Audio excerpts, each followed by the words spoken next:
Guys, you ever stop and think that after 25 years of marriage, you can still turn out to be a complete idiot who doesn't actually know the person sleeping under the same blanket with you? Yeah. That was me. I'm 54. My wife and I had been married 25 years, and for about 20 of those, we'd been settled down in Atlanta, Georgia. Nothing fancy. Just a normal house in a normal neighborhood where everybody knows exactly when everybody else mows their lawn. You walk outside Saturday morning with a cup of coffee, and three different guys are already out there fighting crabgrass like it insulted their mothers. That was basically my life.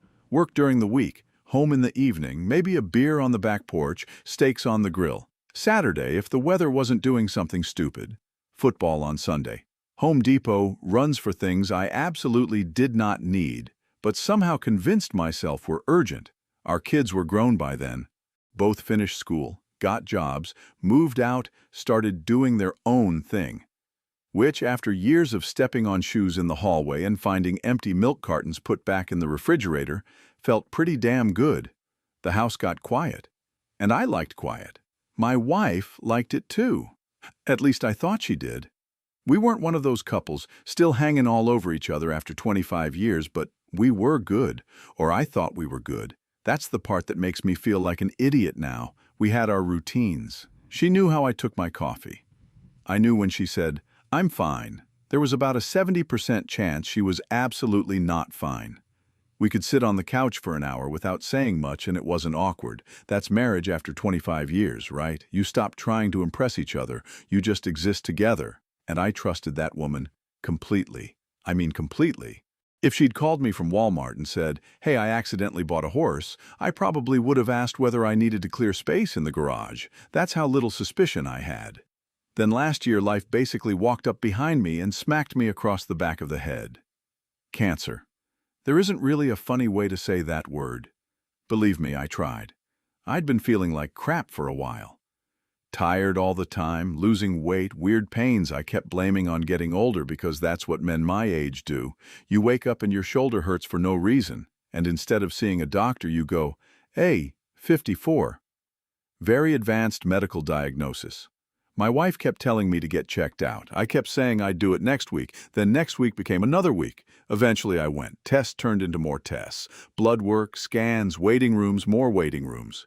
Then I was sitting across from a doctor who had that face doctors get when they're about to say something that changes your entire damn calendar. He told me it was cancer.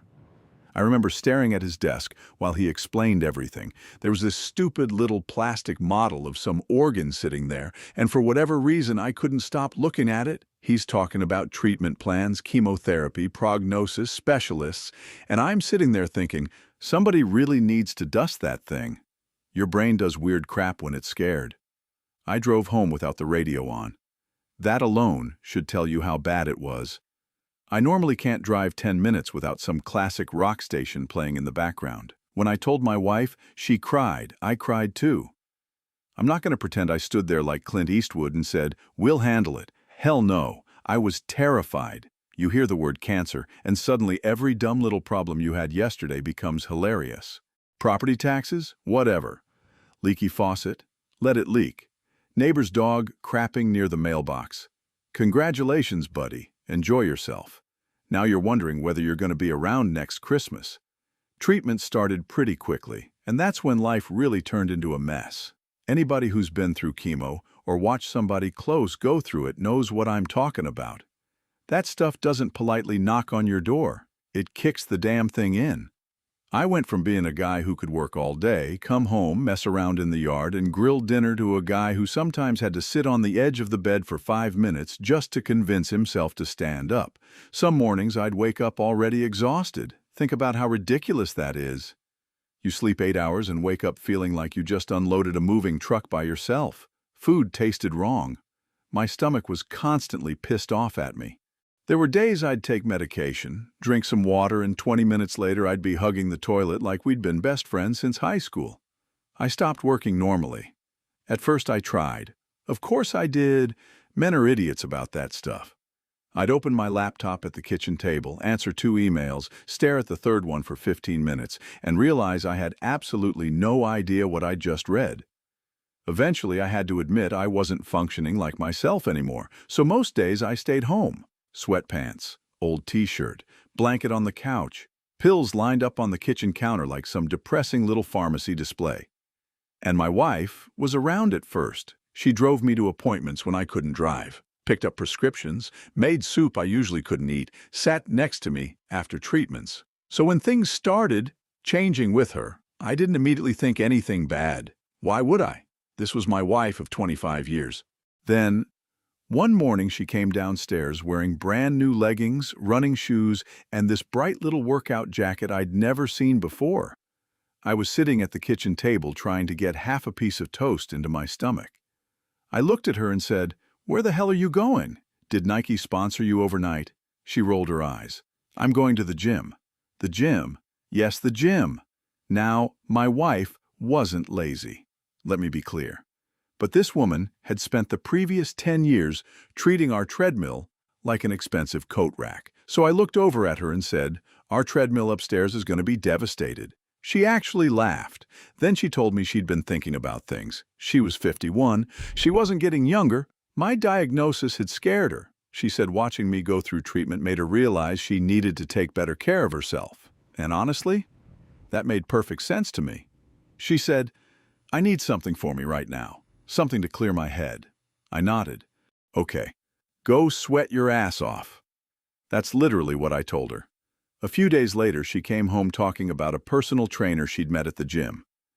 Apparently, this guy was fantastic, knowledgeable, motivating, really understood what she needed. I said, "Great, maybe ask him if he can motivate me to walk upstairs without feeling 87. She didn't laugh at that one quite as much, but I didn't notice. Not then, because while I was dragging myself through chemo and trying not to puke up breakfast, my 51-year-old wife suddenly started going to the gym like she was training for the damn Olympics. And like an idiot, I thought it was healthy. At first, I was actually happy for her. Seriously. She'd come home from the gym all sweaty, cheeks red, carrying one of those giant water bottles that looks like you're preparing to cross the Sahara, and I'd be lying on the couch under a blanket thinking, well, at least one person in this house is getting healthier. She started going 3 times a week, then 4. Then somehow it became 5. Sometimes she'd leave in the morning and be gone for 3 hours. Other times she'd announce around 2 in the afternoon, "I've got a session with my trainer," grab her bag and disappear until dinner. I remember joking, "Jesus, are you working out or joining the Marines?" She'd say, "Very funny." And that was it. Again, guys, I wasn't sitting there thinking my wife was cheating on me. I had cancer. My brain was occupied with slightly more immediate problems, like whether I could keep lunch inside my body for longer than 40 minutes. Plus, she always had an explanation. The gym helped her deal with stress. The trainer helped keep her motivated. She needed time outside the house because watching me sick all day was emotionally hard on her. That last one stung a little, I'm not going to lie. One evening I was on the couch feeling like absolute garbage after treatment, and she was standing by the front door tying her shoes. I asked, "You're going again?" She sighed, like I'd asked her to explain the tax code. "Yes. You went yesterday." "And?" "Nothing. I'm just asking." Then she said, "Being in this house all day is depressing, okay? I need an outlet." I remember looking around our living room like maybe I'd missed the funeral happening in the corner. But I understood what she meant. I was sick. The house smelled like medicine half the time. There were appointment papers on the kitchen counter, insurance letters on the table, pill bottles everywhere. Our conversations had turned into, "When's your next scan?" And "Did you take the nausea medication?" Cancer doesn't just move into your body. The bastard moves into your whole house.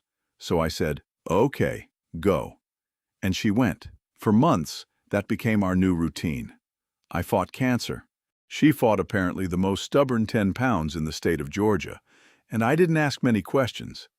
Then about 6 months into treatment, I started feeling a little more human again. Not good, let's not get carried away, but better. I could eat a full meal some days. I could walk around the block without feeling like somebody had replaced my legs with wet cardboard. I even started doing a little work again. And once my brain stopped operating in pure survival mode, I finally started paying attention to something I'd been avoiding: money. Now, anybody who's dealt with serious medical treatment in America knows exactly where this is going. You can have insurance. You can have good insurance. You can have insurance that sends you a beautiful little card and promises it's there for you like a loyal golden retriever. Then the bills start arriving. Copay, deductible, specialist, lab, scan, prescription, another prescription. Some random charge for $184 that nobody can explain without transferring you to 6 different departments. I'd open the mailbox and think, oh good, let's see who wants money today. We weren't broke. I'd worked my whole adult life. We'd paid down the house, we had savings. I had always been pretty careful with money. Not cheap. Careful. There's a difference. Cheap is stealing napkins from Chipotle. Careful is not financing a $70,000 truck when your current truck works perfectly fine. I'd been putting money into our joint savings for years, emergency fund, retirement, house repairs, whatever life decided to throw at us. And now, life had thrown cancer. So one afternoon, I made coffee, sat down at the kitchen table with my laptop, and decided to figure out exactly where we stood. I opened our bank account, then the credit cards, then the medical bills. I had a legal pad next to me and started writing everything down. Hospital payments, pharmacy, groceries, utilities, mortgage-related stuff. Normal. Painful, but normal. Then I noticed a charge connected to the gym. I don't remember the exact first number. Something like 400 and change. I thought, okay, personal trainer, expensive, but whatever. Then I saw another one, then another, different amounts. Some directly through the gym, some private transfers. Same name attached to several of them. Her trainer. I leaned closer to the screen. You ever do that when you see a number you don't like? As if getting your face 3 inches closer to the laptop is somehow going to change it? Yeah. Didn't work. I pulled up the previous month. More transfers. Month before that. More. I grabbed my calculator and started adding. When I got the total, I actually cleared it and did it again because I thought I'd screwed something up. Over $2,500. In 1 month, I checked another month, same damn thing. Around $2,500. Sometimes a little more. I sat back in the chair and just stared at the screen. $2,500? I said it out loud even though nobody was in the room. What the hell was this guy doing for $2,500 a month? Was he training her or rebuilding her from spare parts? I mean, come on. For $2,500 a month, I want the man doing the squats for me. And here's the part that really started pissing me off. That money wasn't coming from some separate little fun account. It was coming from our joint money. The same pile of money paying for my prescriptions. The same money covering scans. The same savings I'd spent years building because I always said, you never know when something bad might happen. Well, congratulations. Something bad had happened. It was sitting at the kitchen table with cancer and a calculator. I kept going through the statements. One transfer, another one. And the more I looked, the less it made sense. This wasn't a gym membership. This wasn't even some overpriced personal training package. These were regular private payments to this guy. That evening, she came home around 6. I was making pasta because it was one of the few things that didn't taste like drywall after chemo. She walked into the kitchen, dropped her gym bag by the door and said, "Smells good." I looked at her. "Hey, can I ask you something?" She immediately looked annoyed. Not worried, annoyed. And that tiny difference was the first thing that made the hair on the back of my neck stand up. I kept my voice normal because at that point I honestly wasn't accusing her of anything. I stirred the pasta and said, "I went through the bank stuff today." She opened the fridge, pulled out a bottle of water and went, "Okay. I noticed we're spending a lot on your trainer." She stopped for maybe half a second. "That's it." Then she twisted the cap off and said, "How much is a lot?" I almost laughed. "You don't know? I don't keep track of every session." "Well, I do now. It's around $2,500 a month." She took a drink and leaned against the counter.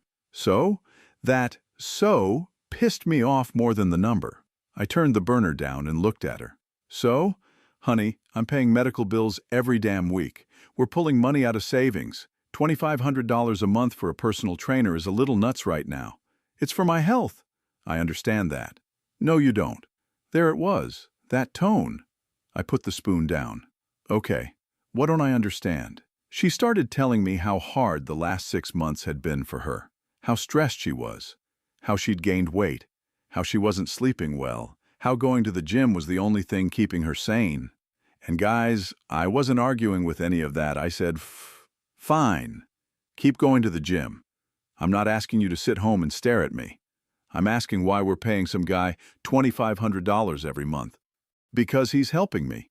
With what? Are you trying out for the Falcons? Wrong joke. Very wrong joke. She slammed the water bottle down. You always do this. Do what?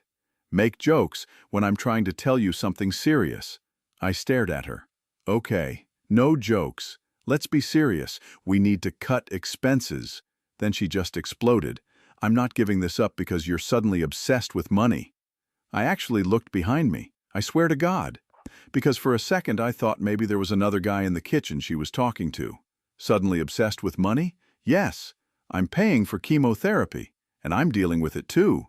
That shut me up. She kept going. You think you're the only person this affects? Do you have any idea what it's like watching you lie around this house every day? You're always sick. You're always tired. You're always miserable. I just stood there. She said, he actually listens to me. He supports me. He makes me feel better. He, not the gym, not exercise. I said, your trainer emotionally supports you. Yes. For $2,500 a month, I'd hope he sends you a Christmas card too. She grabbed her bottle. You're unbelievable. No, what's unbelievable is spending 30 grand a year so some 30-year-old can tell you to do lunges. She walked out of the kitchen. I called after her. Dinner's in 10 minutes. She yelled back, I'm not hungry, so I ate pasta alone. And that conversation sat wrong with me. Not because she wanted a trainer, not even because of the money. It was the reaction. If she'd said, damn, I didn't realize it had gotten that expensive. Let's look at it. I probably would have forgotten the whole thing. Instead, she defended that guy like I'd asked her to donate a kidney. For the next couple days, I didn't mention it. Neither did she. We did that married couple thing where two people are technically speaking, but carefully walking around the giant dead raccoon in the middle of the room. Need anything from Kroger? No. Mail came. Okay. Very healthy communication. Then Thursday morning, she came downstairs dressed for the gym. I was sitting at the kitchen counter with coffee. She grabbed her keys. I've got training at 11. I said, okay. That was all. She left. About 20 minutes later, I went upstairs to shower. When I came back down, I noticed she'd left one of her grocery bags on the counter from the day before. That reminded me we needed milk. I picked up my phone to text her. And while I had it in my hand, something from that argument popped into my head. He actually listens to me. I don't know why that specific sentence bothered me. Maybe because she'd said it with so much emotion. Maybe because I'm not completely stupid, only mostly stupid apparently. Our cars had been connected to a location app for years. Nothing secret about it. We both had access. We'd originally set it up because she was always asking, how far away are you? When I was coming home from work, and I got tired of typing while driving. It was useful for groceries too. If she was 5 minutes away, I'd wait. If she was 30 minutes away, I'd go myself. Normal married person stuff. So I opened the app. I expected to see her car at the gym. It wasn't. I zoomed in. Okay. The little marker was sitting in a residential neighborhood a couple miles away. Not near the gym, not near Kroger, not near anything she'd mentioned. Just a regular apartment complex. I checked the address twice. Then I actually Googled the gym because I thought maybe I'd remembered where it was wrong. Nope. Different direction. I sat there staring at that little dot like it had personally offended me. Then I told myself not to be an idiot. Maybe the trainer lived there and they were meeting before a session. Maybe she was picking something up. Maybe she stopped to see somebody. There were 100 normal explanations, so I put the phone down. 20 minutes passed. The car didn't move. An hour, still there. 2 hours, same spot. By the time it hit 3 hours, I wasn't making excuses anymore. I was sitting on the couch with the TV running, not hearing a damn word of it. Around 2:30, the marker finally started moving. She came home maybe 25 minutes later, walked through the door with damp hair, fresh clothes, smelled like she'd just showered. She dropped her bag down and gave me this tired little smile. God, he killed me today. I looked at her. Hard workout? Oh my God, yes, treadmill, legs, everything. I'm exhausted. And that's when something inside me went very, very quiet, because I knew exactly where her car had been for the last 3 hours, and there wasn't a treadmill anywhere near it. I didn't say anything to her that day. No accusations, no stupid questions, no, I know where you were. I wasn't going to turn our living room into some cheap detective show. I was 54 years old, sick as hell, and honestly, I didn't have the energy for that crap. She said she'd had a hard workout. Fine. I nodded and said, get some rest. But that little blue dot on the map was stuck in my head. 3 hours in some apartment complex while I'm sitting at home after chemo. Then she comes back freshly showered, smelling like soap, telling me the treadmill nearly killed her. Come on. I'm sick, not brain dead. Still, I wanted to see it one more time before I did anything. And sure enough, the next Tuesday, she came downstairs in her gym clothes with that big water bottle and said, I've got training today. I'll probably be gone a few hours. I was sitting on the couch drinking coffee. Okay. She looked at me. You need anything? Nope. Sure? I'm good. She grabbed her keys, kissed me on the cheek, and left. About half an hour later, I opened the app. Same place. Not the gym. Same apartment complex. I stared at the phone for maybe 10 seconds and went, well, okay then. That was pretty much it. No big revelation. No dramatic music playing in my head. I wasn't punching walls or throwing coffee cups. I just got dressed, grabbed my keys, and drove over there. And let me tell you, after months of chemo, even putting on jeans felt like a damn workout. I had to sit on the edge of the bed after tying my shoes because I was already tired. Meanwhile, my wife apparently had enough energy for 3-hour training sessions. Good for her. The apartment complex was maybe 15 minutes away. Normal Atlanta suburban place. Beige buildings, little balconies, cars parked everywhere. Nothing interesting about it. And there was our car, sitting right there. I parked a little farther away and waited. I didn't know which apartment she was in, and I wasn't about to knock on 30 doors asking, "Excuse me, is my cheating wife in here?" So I sat there. Maybe 15 minutes later, she came outside. She walked to the car, grabbed something from the passenger seat, then headed back toward one of the buildings. There we go. I got out and followed her. Nothing fancy. I wasn't hiding behind trees or wearing sunglasses and reading a newspaper with 2 eye holes cut into it. I just walked behind her. She went up to the second floor, walked down the hallway, and entered an apartment near the end. I waited downstairs for maybe a minute. Then I went up. My heart was beating pretty hard, but mostly I was just pissed off. Not even because of what I thought she was doing. The money. That damn money kept going through my head. $2,500 every month while I'm counting pharmacy bills. While I'm sitting at the kitchen table figuring out what treatment insurance covered and what treatment apparently required me to sell a kidney to pay for. And she's sending money to this guy. I got to the apartment. The door hadn't closed properly. It was sitting there slightly open. So I pushed it. That's it. No kicking doors down. No screaming. I pushed the door open and walked inside. And there they were. The 2 great athletes, my wife and her trainer. Guys, there was no movie scene. Nobody screamed. Nobody threw a punch. I didn't grab the guy by the shirt and throw him through a window. Real life usually isn't that interesting. I just stood in the doorway looking at them. The trainer was exactly what you'd expect. Maybe 30 years old, decent shape, muscles, tight shirt. Nothing special. Just some regular young guy who probably spent more money on protein powder every month than I spent on beer. The second he saw me, he went pale. Like actually pale. He opened his mouth. "Sir, I didn't." Then nothing. Couldn't even finish the sentence. My wife was worse. She just stared at me. Her mouth opened, but no words came out. For once in 25 years, that woman had absolutely nothing to say. I looked at him, then at her, then back at him, and the whole thing was so stupid. That's what hit me. Not dramatic, not some great forbidden romance, just stupid. A 51-year-old married woman, some 30-year-old gym guy, and me standing there after driving over from my house where my cancer medication was sitting on the kitchen counter. That's it. That's the big, glamorous affair. I pointed at him and looked at my wife. So let me get this straight. She still didn't say anything.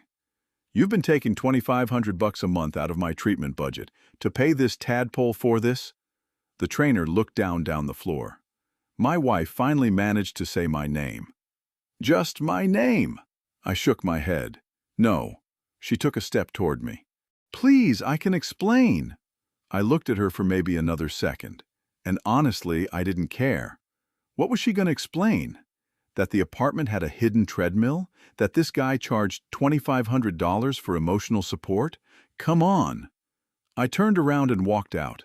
That's it. No speech, no threats, no, you'll regret this, nothing. She called my name behind me. I kept walking. The trainer didn't follow me. Also a smart decision. I went downstairs, got into my car, and drove home. And the whole way back, my head was just empty. Not sad, not angry, just empty. Because finding your wife with another guy hurts, sure. But realizing that the woman you've been married to for 25 years was using the money you're relying on to fight cancer to pay for the whole damn thing? Yeah, that part hits a little different. The whole way home, my head was just empty. Seriously, nothing. No big speech running through my mind. No plans to confront that kid. No thoughts about revenge. I just drove home and stared at the road.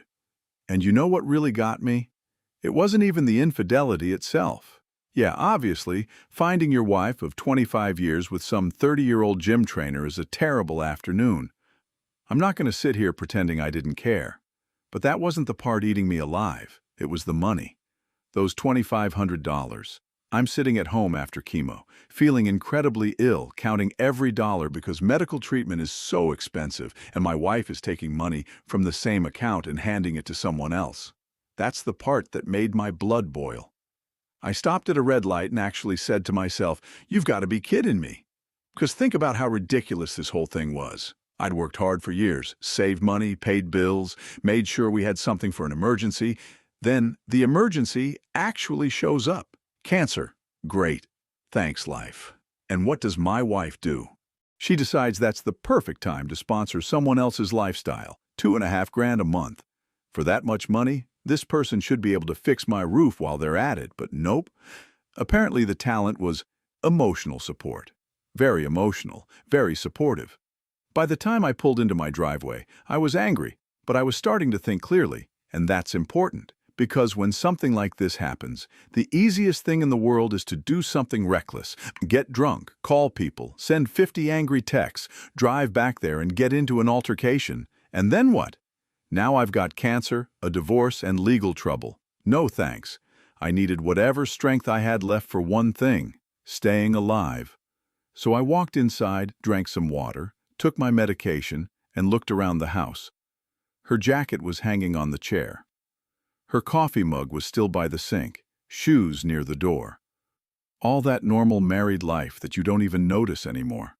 And suddenly I thought, okay, enough. I went upstairs, pulled 2 suitcases out of the closet and started packing her things. Jeans, shirts, shoes, whatever I could find. No throwing clothes out the window, no damaging property. I'm 54. I'm not some angry kid. Besides, why would I break my own window? I've already got enough bills, so I packed everything normally.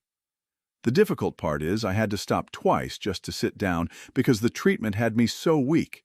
There I was, breathing like I'd just run a marathon because I carried 1 suitcase downstairs, thinking about the irony of the situation.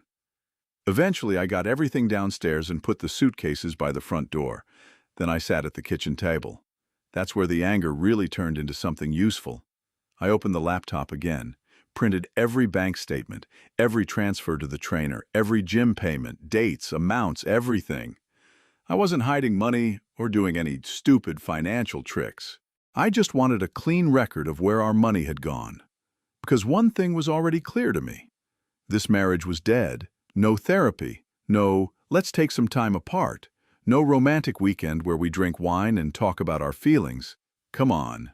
She wasn't just cheating while I was sick. She was paying for the damn thing with money we needed while I was sick. That's a whole different level of bullshit. She didn't come home that night. I didn't call her, didn't text, didn't ask where she was. Honestly, I didn't give a damn. I ate half a sandwich, took my medication, and went to bed.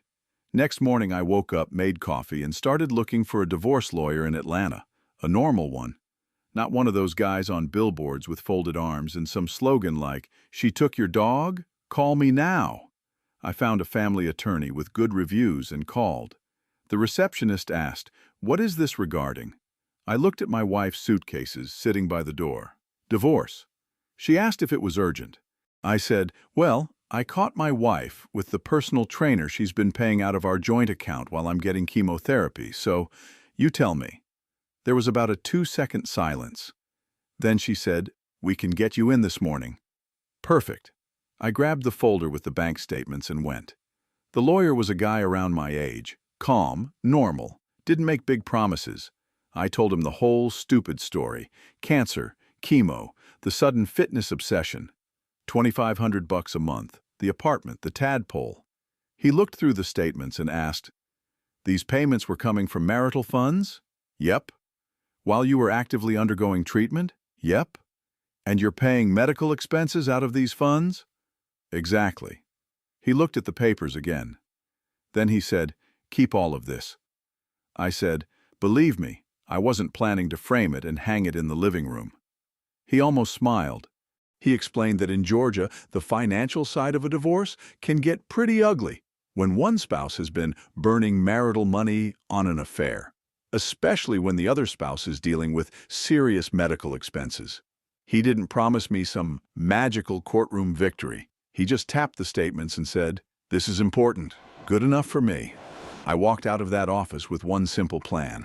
No drinking, no fighting, no stupid revenge. Get divorced, protect my money, and beat the damn cancer. She came back that evening to get her stuff. I was sitting in the living room when I heard her car outside. Then the front door opened and she walked in. She saw the suitcases immediately, looked at them, looked at me, and said, "Seriously?" I said, "Yep." That's when the excuses started. Guys, you've probably heard half of these before, even if nobody ever cheated on you. It wasn't planned. I was lonely. I've been under so much pressure. You don't understand what I've been going through. Then she dropped the best one. You were completely consumed by your illness. I just stared at her. Yeah, cancer can be pretty damn distracting. She rolled her eyes. I'm trying to explain how I felt. Go ahead. She told me she felt invisible. Said everything in our life had become about my doctors, my treatments, my medications, my bad days. And I'm sitting there thinking, well, yeah, I had cancer. Sorry I didn't schedule it around date night. She said, I needed somebody to talk to. I nodded toward the front door. And apparently somebody to send $2,500 a month to. It wasn't about the money. Oh, good, because I was starting to think this was an expensive hobby. She got pissed.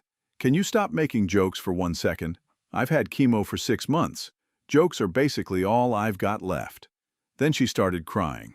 Said the trainer understood her, supported her, made her feel wanted again. All that crap.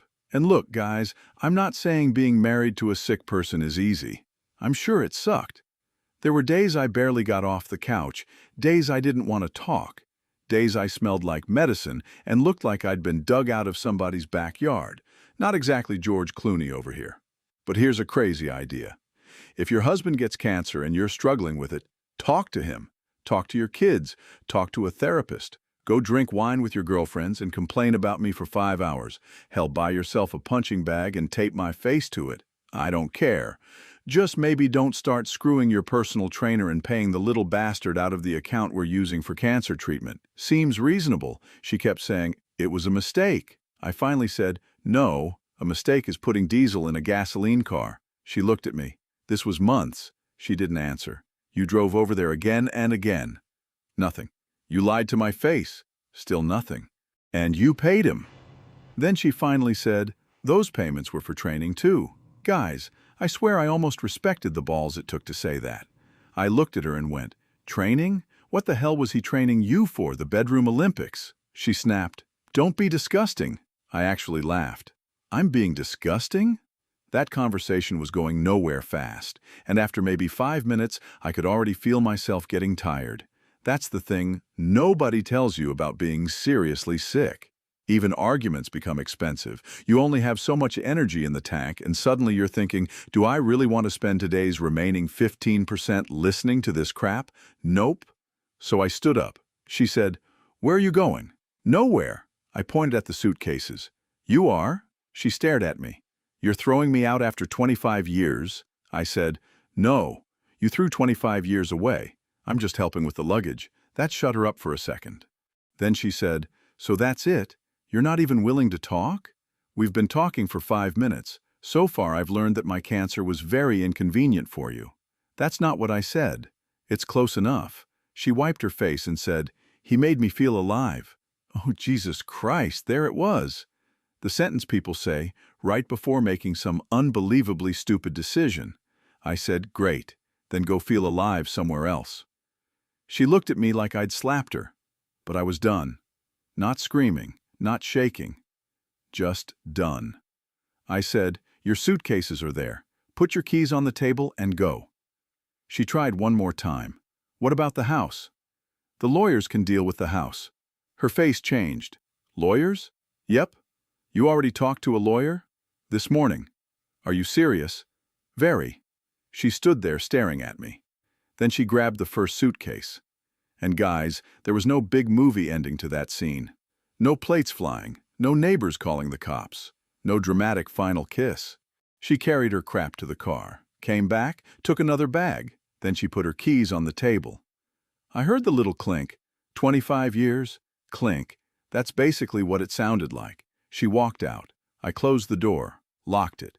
Then I went into the kitchen, made toast, and took my pills. That's it. Very glamorous.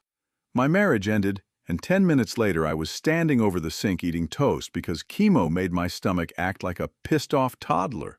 Over the next few days, everything went through the lawyer. Accounts, cards, bills. I protected the money that was mine to protect and stopped her access where I legally could.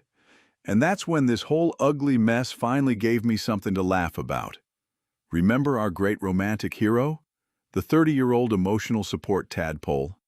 Yeah. Turns out his deep feelings had a monthly subscription fee.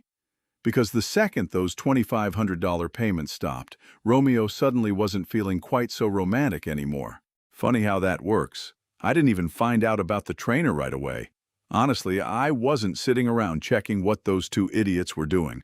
I had enough crap on my plate: lawyers, medical appointments, blood work, insurance calls, pills.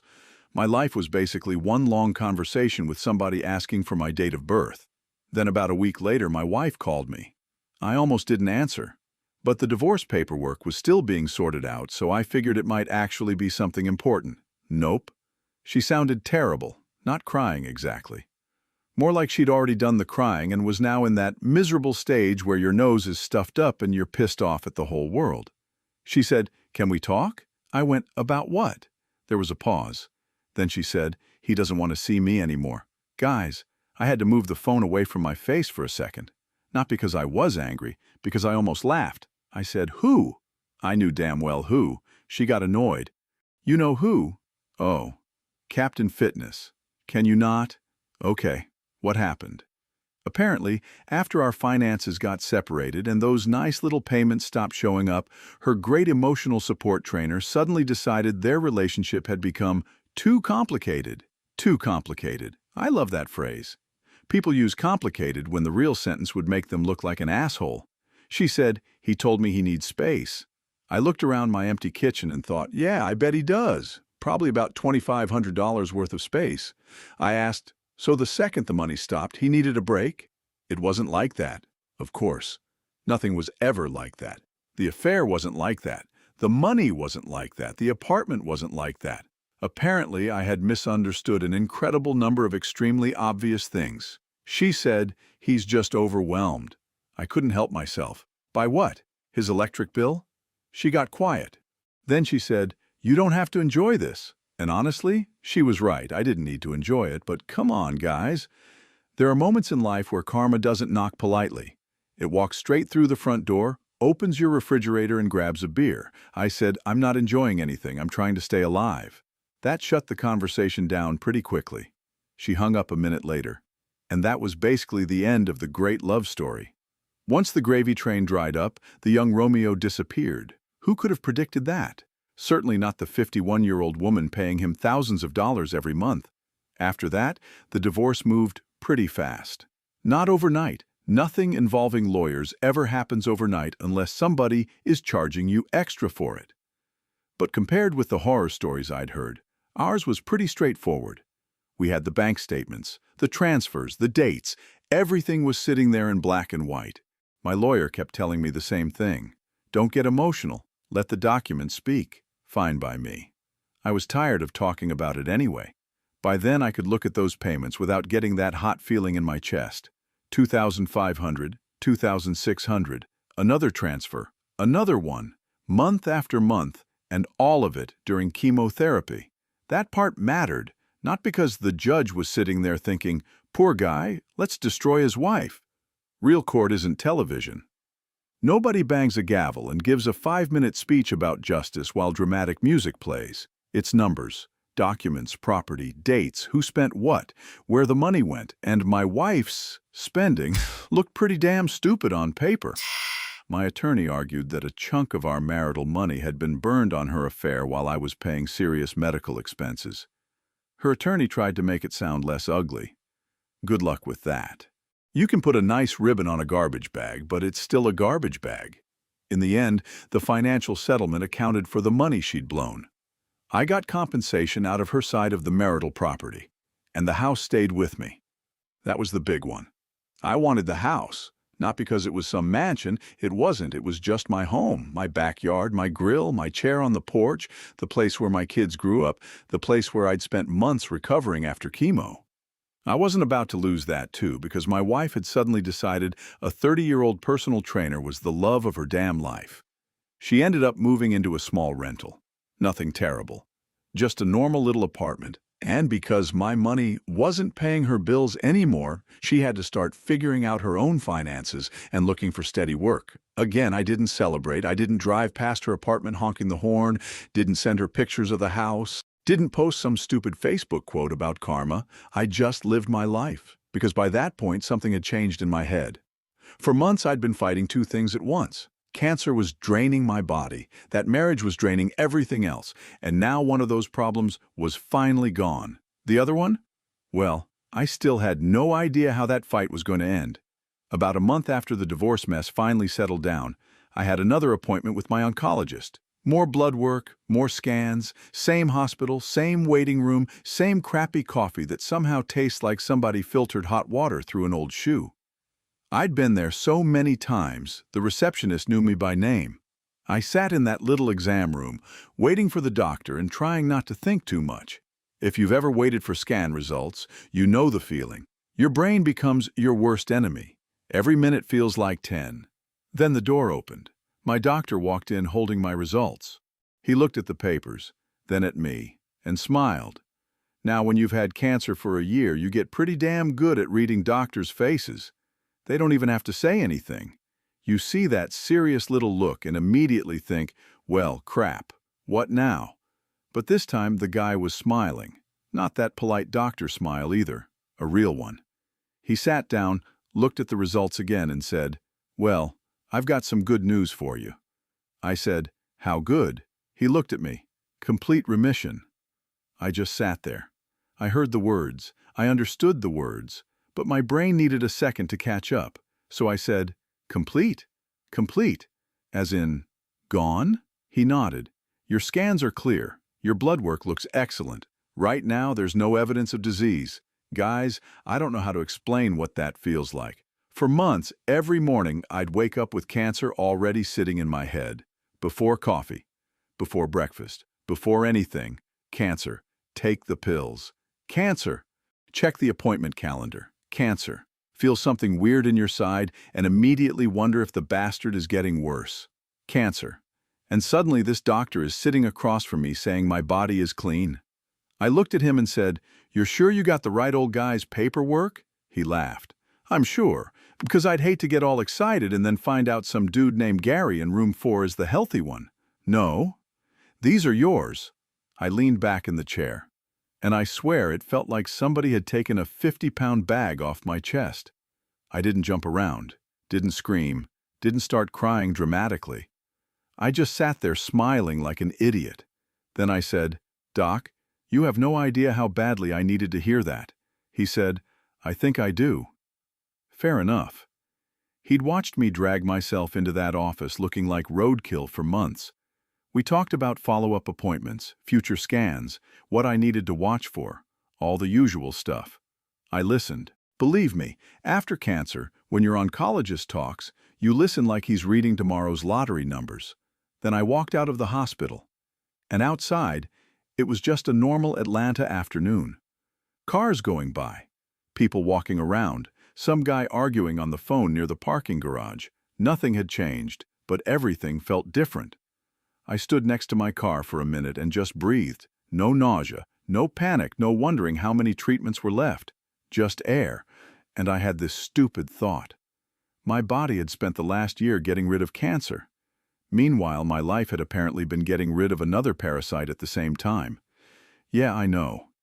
That's a mean thing to say. I'm comfortable with it. One tried to kill me from the inside. The other was spending $2,500 a month on a personal trainer while I was trying not to die.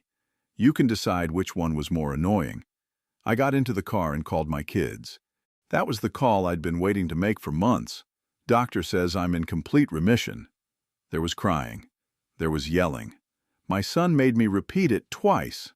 My daughter immediately started asking what the doctor said about follow-ups because apparently she inherited my ability to ruin a happy moment with practical questions, but I loved every second of it. Then I drove home. My home. That felt good to say again. No suitcases by the door, no gym bag on the floor, no wondering why somebody was gone for 3 hours. Just my house. A few weeks later, I was finally feeling strong enough to get back to one of my favorite things. Grilling. Nothing fancy. Steaks, cold beer, backyard. That's my idea of therapy. It was a warm evening, and I had 2 steaks going on the grill.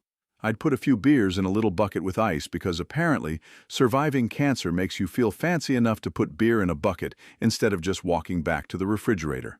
I was sitting there watching the grill when my neighbor came over to the fence. He'd known most of what happened, not every disgusting detail, but enough.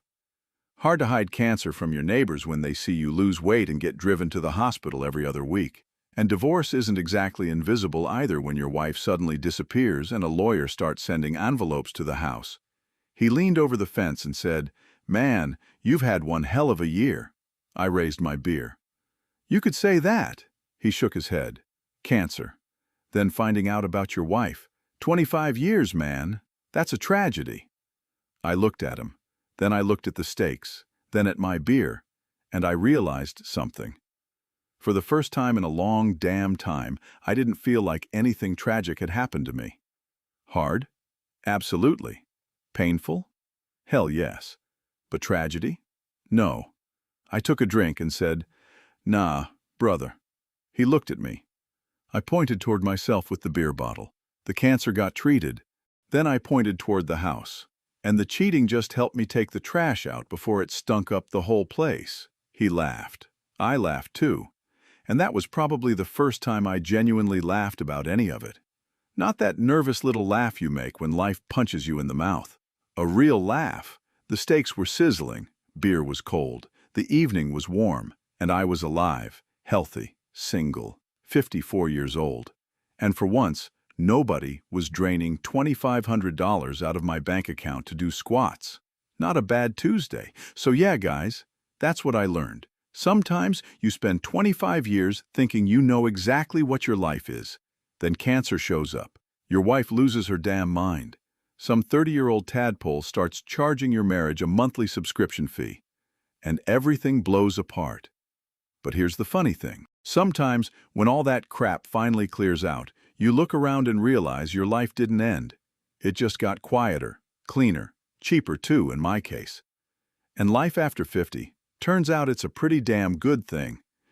Especially when you're healthy enough to enjoy the steak, the beer, and the fact that the only person spending your money is you.